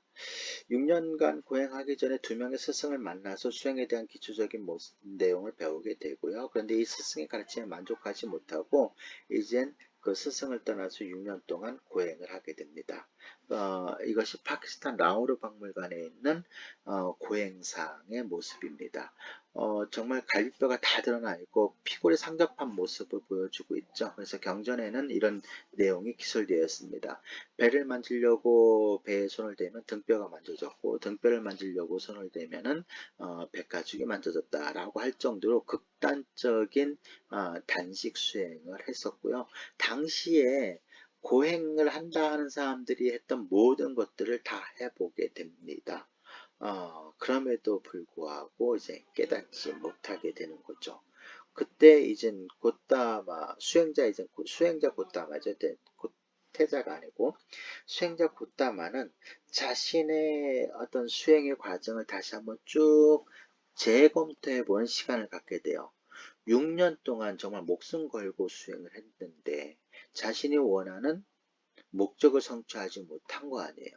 그러니까 내가 과연 이 방법을 잘 선택하고 잘 가고 있는 것인지 아니면 잘못된 길을 가고 있는 것인지 성찰할 필요가 있겠죠. 그래서 이 곧다마 수행자는 자신의 수행을 성찰해 보게 되고 그리고 이 수행법은 나에게 내가 원하는 결과를 초래하지 못하겠구나라고 하는 확신을 하게 되고요. 그리고 어릴 때 우연히 아버지를 따라서 저희 나갔던 그 농경제 행사에서 우연한 어떤 경험을 하게 돼요. 나무 아래 혼자 있다가 그때 굉장히 행복했던 경험을 떠올리게 돼요. 그러면서 이런 얘기를 하죠. 내가 왜 그때 그 행복을 두려워해야만 할까? 그 얘기는 고타마 수행자는 그 어릴 때 경험했던 그 행복이라고 하는 것이 뭐하고 같다? 쾌락과 같다라고 생각했던 것 같아요. 그래서 내가 왜 이 행복감을 두려워해야 할까라고 이제 독백으로 이야기한 거죠. 그리고는 이 행복의 내용을 뭐를 하게 되냐? 분석을 하게 돼요. 어릴 때 경험했던 그 행복의 내용을 그때 정말로 강렬한 어떤 경험을 하게 되거든요. 너무나도 이도 말로 형용할 수 없는 그 행복감을 경험을 하게 돼요. 그러니까 그 경험이 굉장히 뚜렷하게 기억이 되고 있었던 거고 그 기억된 행복에 대한 내용들을 분석을 해본 결과 내가 경험한 행복은 쾌락과는 관련이 없는 거구나. 쾌락이라고 하는 것은 우리의 육체적인 만족감을 전제로 했을 때 쾌락을 얘기하는 거잖아요. 내가 맛있는 걸 먹었을 때, 좋은 것을 보았을 때, 좋은 것을 들었을 때, 즉 나의 육체적인 욕망이 잘못됐을 때 경험하는 게 쾌락이거든요. 근데 본인이 경험했던 행복은 순수 행복, 그런 육체적인 욕망을 충족하는 것과는 전혀 관계가 없는 그런 행복이었음을 확인하게 돼요. 그리고는 생각하는 거죠. 내가 이 행복을 끝까지 추구해 보면 어떨까? 라고 생각을 하고, 이젠 그 수행을 하기 위해서는 뭐 해야 돼요? 이젠 기력도 회복해야 되잖아요. 6년 동안 정말 극단적인 수행을 했기 때문에, 그리고 강물에 가서 목욕도 좀 해야 되겠고, 그때 이젠 마을 처녀, 이 고행님 근처에는 마을이 있었어요. 그래서 마을에 있는 그 마을 사람들이 가끔씩 이 음식들을 장만해가지고 고행자들에게 음식을 이제 공양을 올리기도 했거든요. 그때 이젠 부처님에게 수다타라고 하는 마을 처녀가 우유죽을 갖고 와서 공양을 하게 되는데 그 우유죽을 어떻게 받아서 드시게 되죠. 그리고 잠시 기력을 차린 뒤에 내란자라 강, 옆에 흐르던 강이 내란자라 강이었는데 그곳에 가서 목욕을 하게 돼요. 그 모습을 지켜본 같이 있었던 수행자들, 한 명, 두 명, 세 명, 네 명, 다섯 명이죠. 이 다섯 명의 고행자들이 부처님을 비난하며 떠나게 됩니다. 수행자 고타마가 정말 열심히 고행하는 걸 보고 스스로 마음속으로 존경에 맞지 않던 이들이었는데 수행자 고타마가 고행을 포기하자 저 수행자 고타마는 이젠 사치와 향락의 세계로 다시 돌아갔다라고 비난하면서 떠나게 됩니다. 자, 이 수행자 고타마는 이제 좀 기력을 찾고 다시 수행에 전념을 하게 되죠. 그때 악마 마라가 이제 다가와서 수행하지 말고 세속에 돌아가가지고 왕이 되라라고 하는 것들을 이제 속삭이기도 하고요. 그때 이제 악마 마라에게 이야기했던 내용이 바로 이 얘기예요. 스스로 노력을 기울인 나에게 피가 어찌 마르지 않겠는가. 즉 악마가 이대로 수행하면 그대는 죽습니다. 죽기보다는 사십시오. 살아야 그대가 부귀영화도 누리고 그대가 원하는 것도 얻을 수 있지 않겠습니까? 일단 사십시오라고 얘기를 할 때 이 이야기를 하게 되는 거, 대답을 하게 되는 거죠. 그리고 이 행복을 기반으로 한 수행법을 중도 수행법이라고 얘기를 해요. 중도. 이 중도 수행법이라고 하는 것을 이제 직접 실천하게 되면서 이제 수행의 새로운 전기를 맞이하게 됩니다. 이제 고행을 포기를 했어요. 고행을 포기하자마자 나타난 하나의 사건이 뭐냐 하면 바로 악마 마라의 등장이에요. 악마 마라. 불교에도 악마라고 하는 캐릭터가 있어요. 근데 이 악마라고 하는 캐릭터는 우리가 알고 있는 기독교의 악마, 즉 사탄과는 그 성격이 판이하게 달라요. 악마 마라는 기본적으로 천신이에요. 천신. 하늘나라의 신이란 말이에요. 그것도 인간 위에 아까 천신이 있는데 이 천신을 세 단계로 나눌 수가 있는데 일단 욕계에 속해 있는 6개의 하늘이 있다고 했어요. 육천이라고 하는데 이 6개의 하늘나라 가운데 최상위천이 타화자재천이라고 하는 하늘나라예요. 타화자재천. 이 타화자재천의 주신이 마라예요. 그러니까 기본적으로 이 불교에서 얘기하는 악마는 착한 일을 많이 해서 하늘나라의 신이 된 존재를 얘기해요. 나쁜 일 하면 어디로 가요? 나쁜 일 하면 지옥 가요. 그래서 이 악마 마라도 결국은 자신의 수명이 다하면 어떻게 나쁜 짓 많이 해서 지옥에 빠지는 그런 운명을 갖고 있는 것이기도 하죠. 그런데 왜 선한 일을 해서 천신이 되었는데 악마가 되었느냐? 우리 또 흔히 얘기하잖아요. 그 자리가 그 사람을 만든다고. 너무나 착한 일을 많이 했던 존재이긴 하지만 이 욕계의 지배자가 되었을 때 갖게 되는 그 권능에 대한 과신? 이러한 것들이 스스로 자기 권력에 취하게 되면서 이제 나쁜 캐릭터로 변모한 존재가 마라다라고도 볼 수가 있겠습니다. 즉, 이 얘기를 왜 하냐면 붓다가 고행을 포기했을 때 이 마라가 등장을 하면서 아까처럼 고행 그만하세요. 수행을 왜 계속합니까? 당신 이러다 죽어요. 어, 수행하다가 죽어서 무슨 이득이 있겠습니까? 그러니 사십시오. 살아야 됩니다라고 속삭이기도 하고요. 나중에는 내가 그대가 전륜서 천하를 통일할 수 있도록 내가 도와주겠다라고 속삭이기도 하고요. 그리고 자신의 세 딸, 아름다운 세 딸을 가지고 성적으로 유혹도 하고요. 등등 굉장히 다양한 그 수행을 방해하는 행위들을 하게 돼요. 그 얘기는 붓다가 발견한 중도라고 하는 수행법은 어떤 것이다? 깨달음의 길이다. 깨달음의 길이다. 그런데 그런데 이전에 했던 고행은 깨달음의 길이 아닌 거예요. 그러니까 깨달음의 길이 아니기 때문에 뭐 하는 거예요? 마라가 굳이 등장할 필요가 없는 거예요. 근데 중도라고 하는 수행법을 택하자마자 악마 마라가 등장을 하면서 다양하게 유혹도 하고 위협도 하고 막 그러거든요. 그 얘기는 이 중도라고 하는 수행법보다 깨달음의 길이다. 이렇게 얘기할 수가 있겠죠. 그리고 지금 이렇게 보면 나무로 표시가 되어 있죠. 이 나무로 된 표시가 된 게 부처님을 상징합니다. 나중에 얘기하겠지만 불교는 이렇게 불상이 등장하기까지 굉장히 오랜 시간이 걸려요.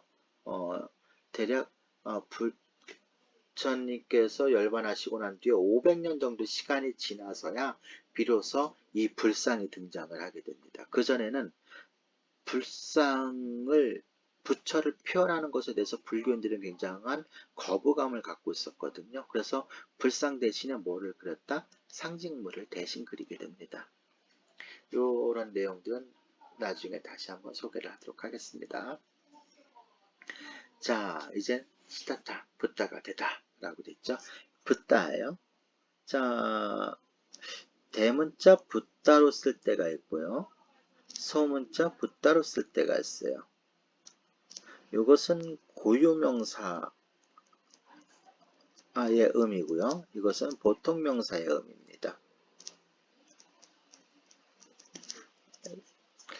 인도 말에는 그 대문자 소문자 개념이 없어요. 근데 이제 후대 학자들이 쓸 때 대문자를 쓸 때하고 소문자를 쓸 때를 이제 구분하는 거죠. 고유명사니까 이건 누구예요? 곧다마 붓다를 얘기하는 거고요. 소문자로 쓸 때 보통명사는 뭐예요? 깨달으면 누구나가 붓다가 되는 것이기 때문에 이건 보통명사인 거죠. 자, 붓다는 동사 어근이 드흐예요. 이것은 알다, 깨닫다 라고 하는 의미예요. 이거의 3인칭 동사 형태가 붓자티라고 하는 거거든요. 그러니까 이거는 뭐예요? 그냥 알다라고 하는 의미인 거거든요. 아는 거예요. 아는 거. 그런데 그거의 과거분사 형태가 붓다예요. 과거분사 형태가. 그래서 이거는 뭐예요? 안자 또는 깨달은 자. 저 정확하는 깨달아진 자. 깨달아진 자. 수동태 깨달아진 자. 진리를 안 게 아니고 진리가 알려진 거예요.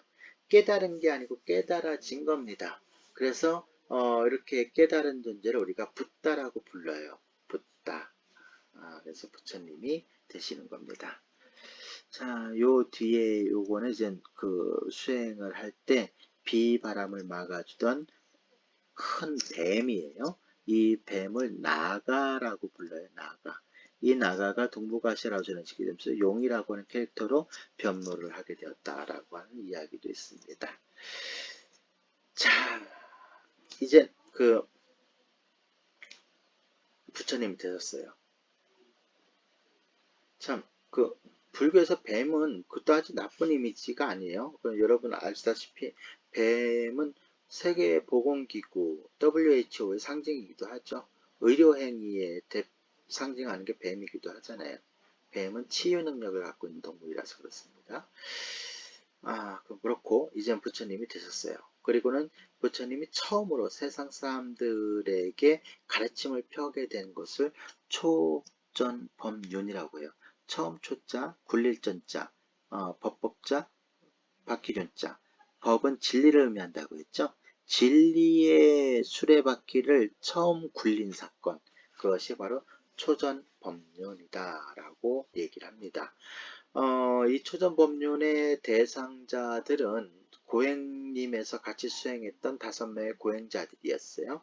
그들이 오랫동안 같이 수행도 했었고, 그래서 그들이라면 당신이 깨달은 바를 이야기하면 충분히 이해할 수 있겠다 싶어서 그들을 찾아가서 처음으로 법을 설하게 됐고, 이 5명이 모두 깨달아서 궁극적인 깨달음을 얻게 됩니다. 그것을 우리는 아라한이라고 표현을 하는데, 아라한은 부처의 또 다른 이름이 별칭이기도 해요. 그래서 이 경전에 보게 되면 이 세상에는 6명의 아라한이 존재한다. 즉 본인 포함해서 이 세상에 6명의 깨달은 자가 존재한다. 이런 선언을 하기도 합니다. 자, 그러면 하나, 둘, 셋, 넷, 다섯 전에 요 존재는 뭘까요? 네, 이거는 천신입니다. 천신이 요 자리에 임해가지고 다 본인이 이 설법을 듣고 있는 장면을 묘사를 한 겁니다. 자, 그 다음 넘어가 보도록 할게요. 전도선언입니다.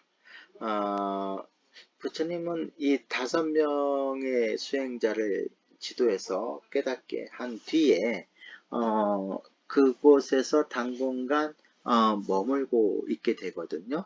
그때 야사라고 하는 젊은 청년이 이젠 어떤 큰 경험을 하게 됩니다.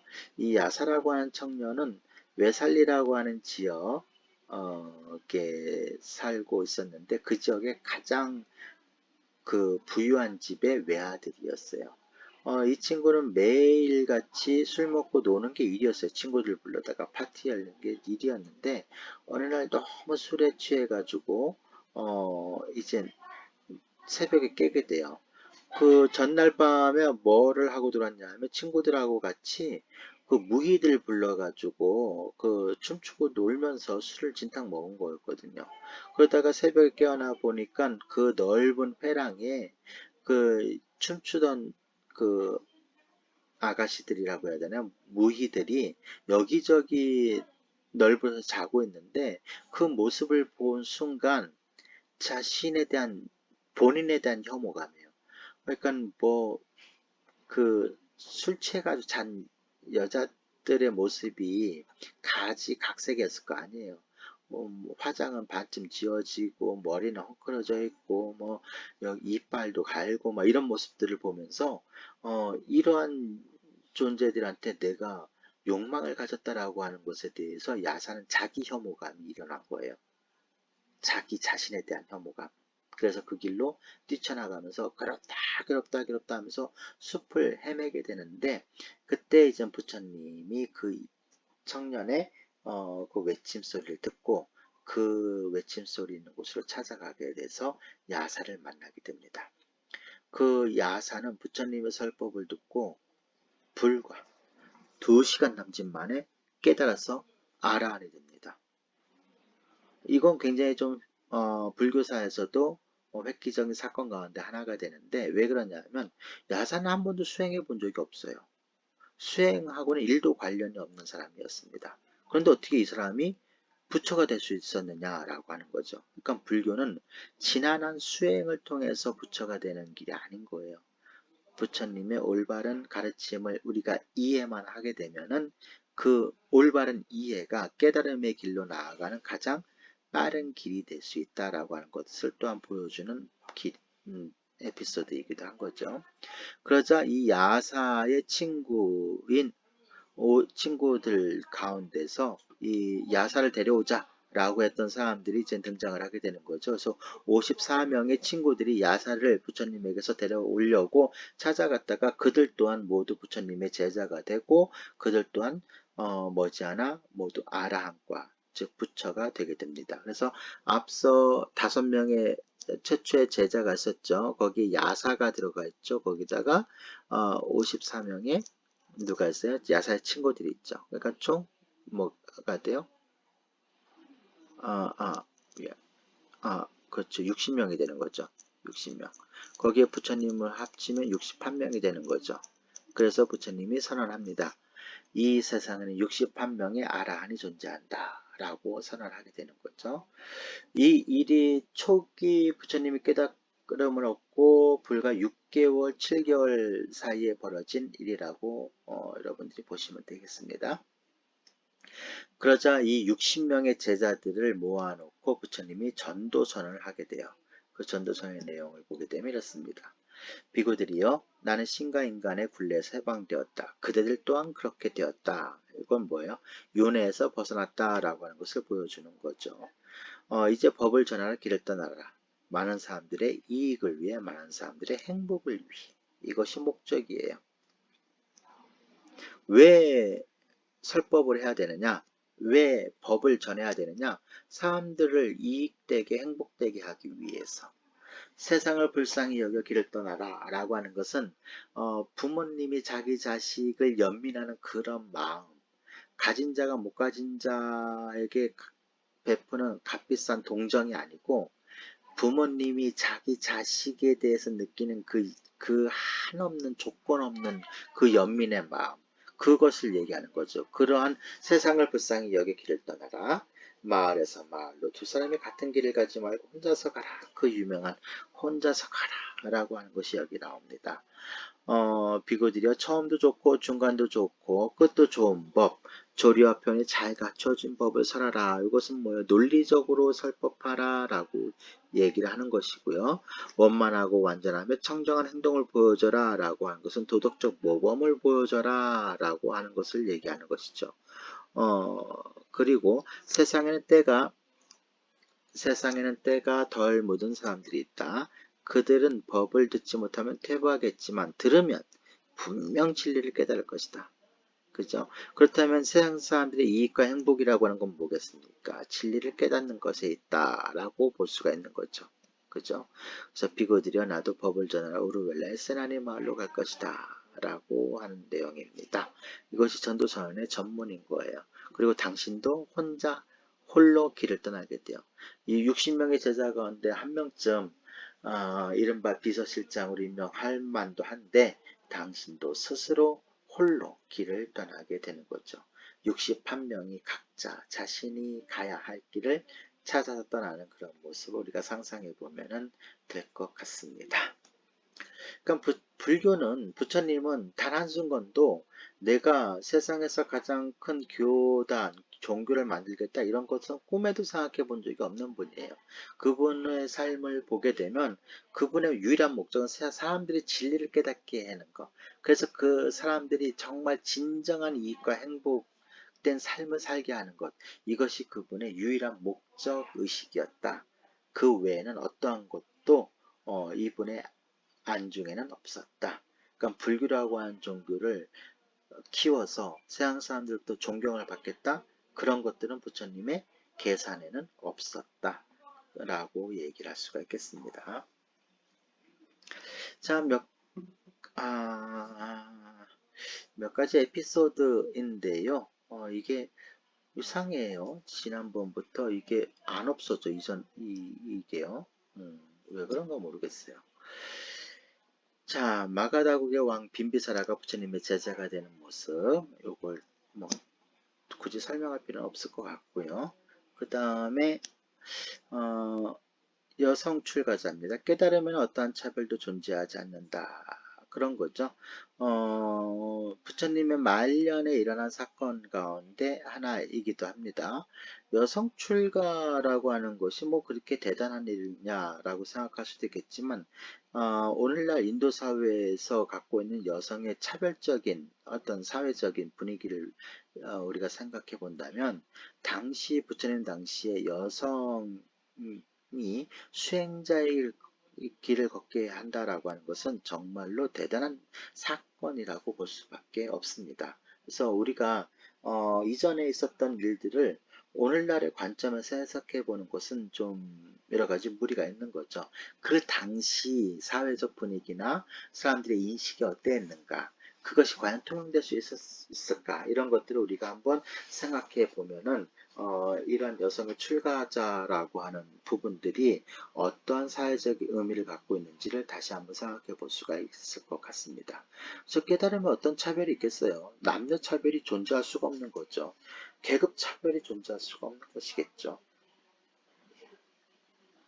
자, 그 다음에 연쇄살인마 이야기를 한번 들어가 보도록 하겠습니다. 앙골리말라요. 여기 있죠. 앙골리말라. 이 앙골리말라는 앙골리가 손가락이고요. 말라가 그 화환이라는 소리예요. 목걸이. 여기 보게 되면 뭐예요? 사람을 죽여가지고 손가락을 이렇게 꿰가지고 목걸이로 만들고 다녔기 때문에 이름이 앙골리말라라고 하는 이름이 붙은 겁니다. 이 사람은 처음에는 멀쩡한 사람이었어요. 그런데 스승을 잘못 만나가지고 이 연쇄 살인마의 길로 접어들게 된 거죠. 스승이 이 앙굴리말라에게 여러 가지 시샘과 질투와 분노심에 사로잡혀가지고 앙굴리말라가 워낙 건장하고 똑똑하고 힘이 좋았기 때문에 자신이 육체적으로 어떻게 힘으로 굴복시킬 수 없기 때문에 관계 한 꾀를 내어가지고 앙굴리말라에게 얘기한 거죠. 내가 너에게만 비밀스러운 가르침을 주겠다. 네가 진정한 깨달음을 얻고 싶으면은 가장 빠른 길이 있는데 그것이 1000명의 사람을 죽여가지고 손가락을 만들어서 그 손가락으로 화환을 목걸이를 완성하게 되면 너는 그 순간 깨달음을 얻을 것이다. 처음에 앙골리말라는 안 믿었겠죠. 안 믿었습니다. 그런데 여러 가지 말로 회유해가지고 결국 앙골리말라가 그 말을 믿게 된 거예요. 원래 이 앙골리말라의 본명은 아임사카였어요. 아힘사카. 뭐냐 하면 불상해자, 다른 생명을 해치지 않는 자라고 하는 의미예요. 좋은 의미, 이름이죠. 아까 얘기했지만 이름은 좋은 거잖아요.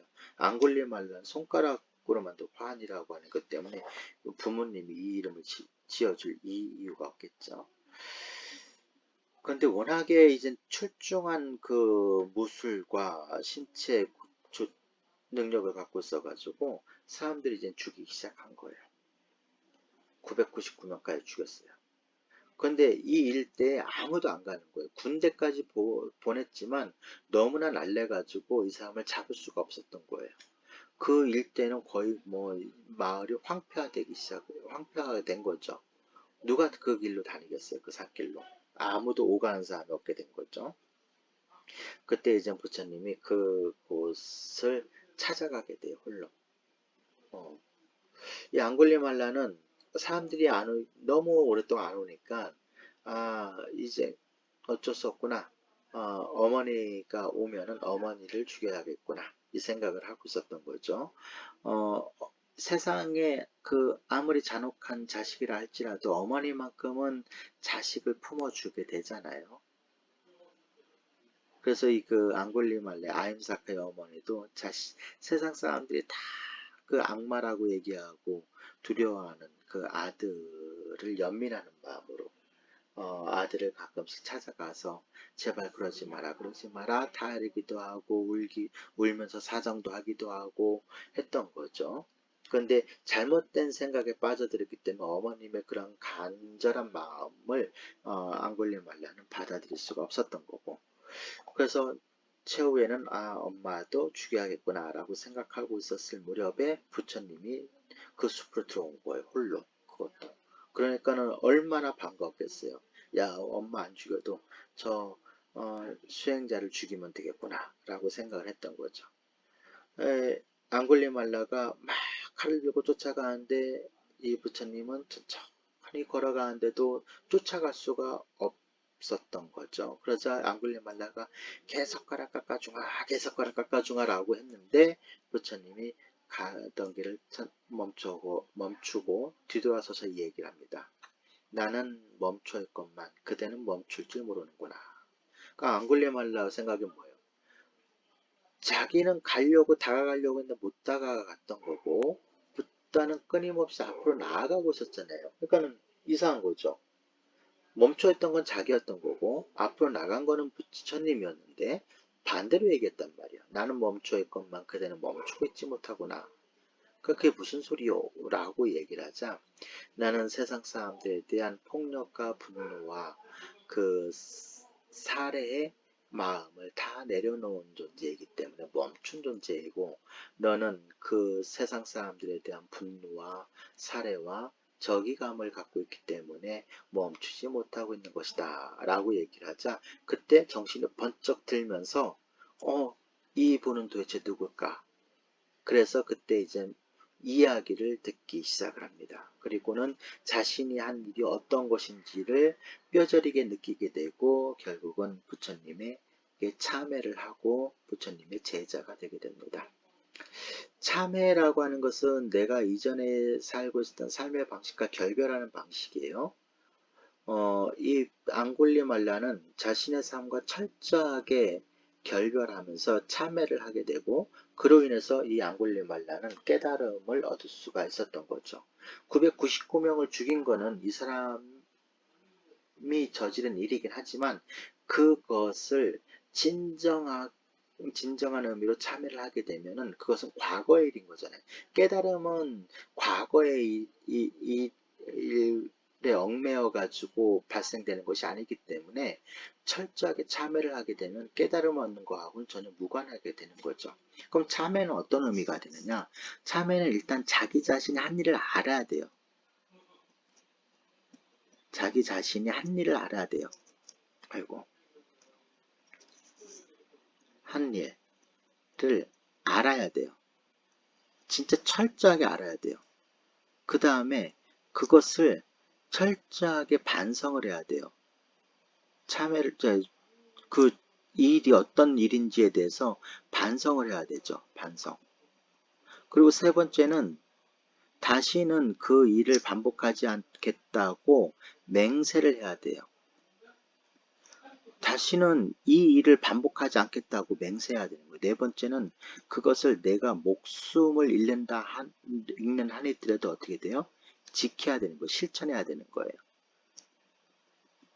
이 네 가지가 갖추어졌을 때를 불교에서는 참회라고 얘기를 합니다. 참회가 그러니까 간단한 게 아닙니다. 내가 한 일을 알아야 돼요. 그 한 일을 명확하게 자각하고 그래야 뭐예요? 철저하게 반성이 되는 거예요. 철저하게 반성해야 내가 다시는 앞으로 동일한 잘못을 범하지 않겠습니다. 되풀이하지 않겠습니다. 라고 자기 맹세를 하게 되는 거고, 그리고 그것을 삶 속에서 뭐 하는 거예요? 실천을 해야지만 참회가 이루어지는 거예요. 그렇게 되면은 이전의 나의 삶과 지금의 나는 참여한 이후의 삶은 뭐예요? 전혀 다른 존재인 거예요. 우리가 종교의 4요소 가운데 거룩함의 구현이라고 되어 있잖아요. 이 참회가 거룩함의 구현인 거예요. 불교에서 얘기한다면. 그래서 이 앙골리말라는 바로 이 참회를 통해서 새로운 존재로 태어나게 됐던 거고, 그리고 이제 깨달아 부처가 되게 된 것이죠. 그러면 999명을 죽인 것은 없었던 일이 되느냐? 아니에요. 없었던 일이 될 수가 없죠. 자신이 한 일인데. 결국 이 앙골리말라는 나중에 탁발, 스님들이 이제 음식을 마을 사람들부터 얻잖아요. 그 탁발하러 갔을 때 사람들이 알아보게 돼요.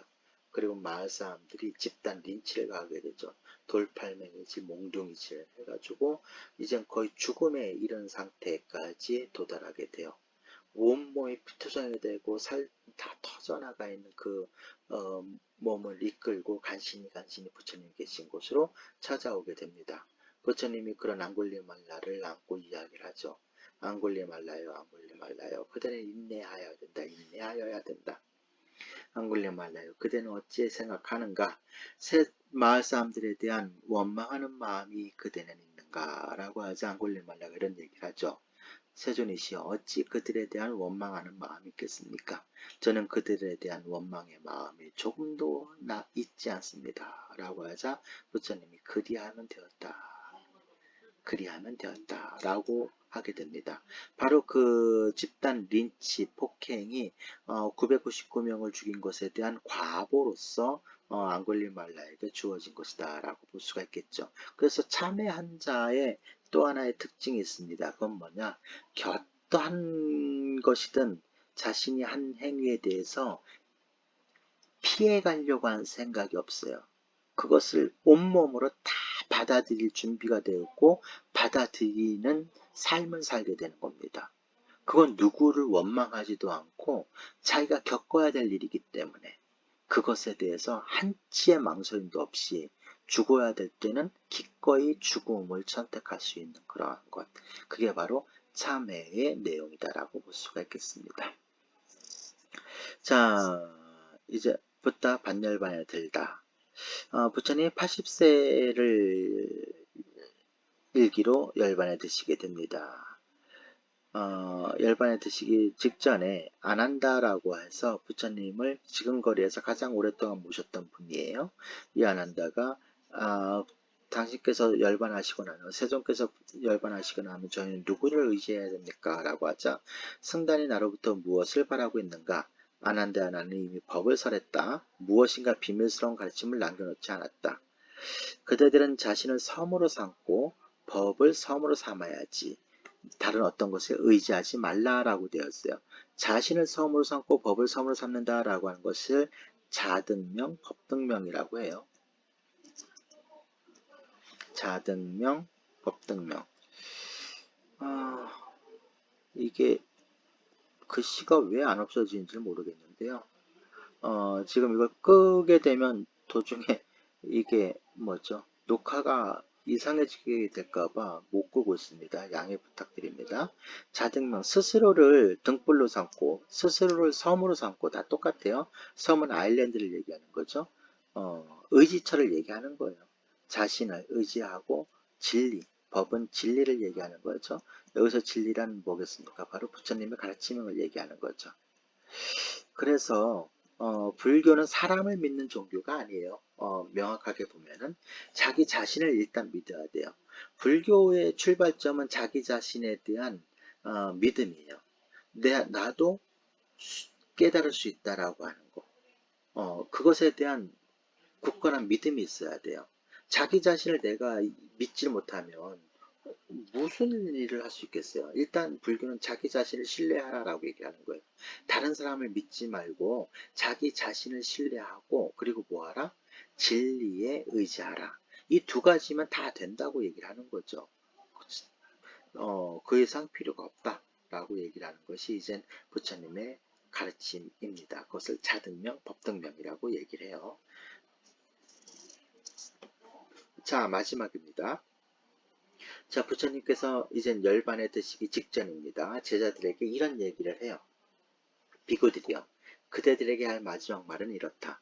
모든 것은 변하고 무너지나니. 그렇죠. 모든 것은 변하죠. 이 세상에 변하지 않는 것은 아무것도 없죠. 변해서 무너지게 되죠. 그러니 게으름 없이 정진하라. 게으름 없이 정진하라. 인간은 노병사라고 하는 늙음과 병듦이라고 하는 것으로 끊임없이 변하고 무너져서 결국 뭐 하는 거예요? 죽음에 이르게 되잖아요. 그러니 게으름 없이 정진하라. 나는 방일하지 않았으므로 방일은 다른 말로 하면은 그 게으름을 얘기하는 거거든요. 게으름을 한자로 방일이라고 얘기를 해요. 나는 방일하지 않았으므로 바른 깨달음을 얻었느니라. 그러니까는 내가 부처가 될 수 있었던 것은 다른 이유가 아니다. 열심히 정진했기, 노력했기 때문이다. 라고 얘기를 하는 거예요. 인류의 4대 스승 가운데 한 분이자 불교의 위대한 그 스승인 부처님이 마지막으로 제자들에게 한 얘기는 내가 어렵게 이 불교라고 하는 종교를 만들었으니 이 불교라고 하는 종교가 사라지지 않도록 그대들이 더욱더 열심히 노력하라 라고 하는 게 아니었어요. 그건 부처님에게는 1도 관심사가 아니었어요. 부처님의 유일한 관심사는 뭐냐? 그대들이 왜 출가를 했느냐? 그 출가는 고통의 근원적인 문제를 완벽하게 해결해서 깨달으려고 한 거 아니겠느냐? 그러니 제발이지 어떻게 하라? 노력하고 또 노력하여 그대들이 처음에 생각했던 그 깨달음의 길을 빨리 가서 그 궁극적인 깨달음을 얻어라. 전도서 안에서 세상 사람들의 이익과 행복이라고 얘기를 한 것처럼 그리고 사람들이 바른 가르침을 배우게 되면 분명히 깨달을 것이다 라고 얘기하셨던 것처럼 부처님의 마지막 유언은 뭐였다?